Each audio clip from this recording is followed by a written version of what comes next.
The family that lives here, there's a mom and a dad. There's a 4-year-old, there's a 3-year-old, and there are 2 2-year-olds. And a dog, Trudy. So first she gets a medal. She's the mother of the year, but it's crazy all the time. So we really had to take that into consideration when we came up with the design for the space. This is a semi-detached home, and when I first came to see it, it was dark and chock-a-block. The kitchen was closed off, dining room was closed off. This living room just felt like this little kind of hovel. For some reason, no light, like it felt just uninviting. So we really wanted to open it up, bring in the light, and we're super happy with the way it turned out.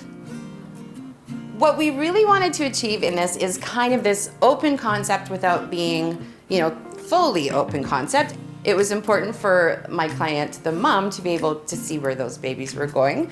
So we opened it up so that there was great sight lines from the minute you walk into the house, from the front door all the way down the back to the kitchen. Do you want to meet the kids? We should meet the kids, right? Yeah, I gotta find them. Kids. Okay, this is beyond cute. Oh.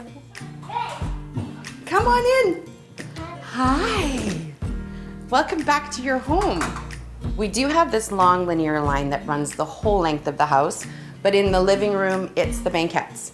In the dining room, it's this great servery. And then in the kitchen, it's this prep space. So you do have a solid line going all the way down, but you've broken it up with different design elements in it.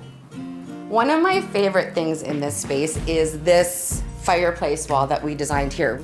There was a fireplace originally, we tore it out, and my client wanted something that looked like it had been in the house for years, something that felt very authentic. We came up with this design, this beautiful wood-burning fireplace, a nice spot for the wood, and then the brick, which is always classic, and I think it really suits the house.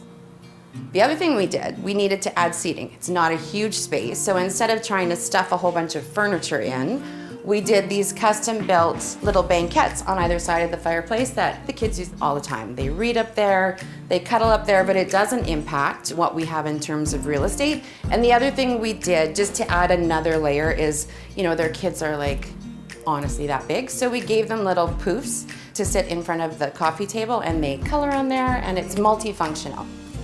I am a big fan of having layered lighting in your finished space. So as well as having, the usual electrical with pot lights that you do in a renovation, I also like to bring in other elements. These sconces I adore. They're from Rejuvenation. They feel, authentic and a little bit almost antique-y, and it really adds that great shot of character. I just love the TV over the fireplace because with this, it's magic. It looks like a piece of art. You get to pick the frame, and when the TV's off, it just feels lovely. The art's from Etsy. It was like $2 and a banana, honestly.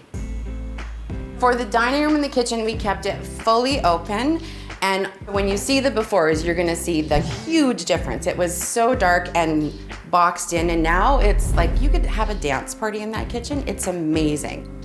Being there's so many, little hands in here, we really wanted to make sure that the surfaces we chose were long-lasting and hard-wearing and forgiving. So for our flooring, we chose a hand-scraped floor. Nothing shows on it. You can run on it, and it's actually super soft on bare little toes. In the kitchen and the dining room, we went with a Caesar stone countertop. Again, just for ease, she doesn't have to worry about it, and it cleans up beautifully, and it's sparkly white, which that's a dumb thing to say. But I always like to do kind of a wink in the room too. And in the dining room, I'm gonna say one of my favorite things in the house is the light fixture over the dining table. It's overscaled, it's huge, it's black, it's natural, it's texture, it's lovely. My client was nervous. She's like, are you sure? Do you think it's gonna be too big? And I was like, no, and it's not. It's perfect. I always like to put a little bit of sparkle in a space. So in this case, it was in the hardware. In the living room, we used a really practical pull for the drawers. So it's very easy for the kids to get in there and pull out their toys, very easy to put them back in. In the dining room servery area, we used more of an elegant egg pull. And again, it just makes it feel a little bit more sophisticated, maybe a little bit more formal. And then in the kitchen, we used a beautiful brass cup pull, which I love, and that's kind of a nod to the era of the home. And again, it also makes that feel different than the dining room or the living room. I was surprised at what this house kind of started to dictate, but it really was about being simple and refined and just, you know, making things kind of stand on their own, not a lot of tchotchkes. A big reason for that is I imagine during the day there's kid paraphernalia everywhere. So it was really important to me that, you know, at the end of the day, the mom and the dad could just, you know, pick it all up. We've got places for everything to go and kind of reclaim their own space.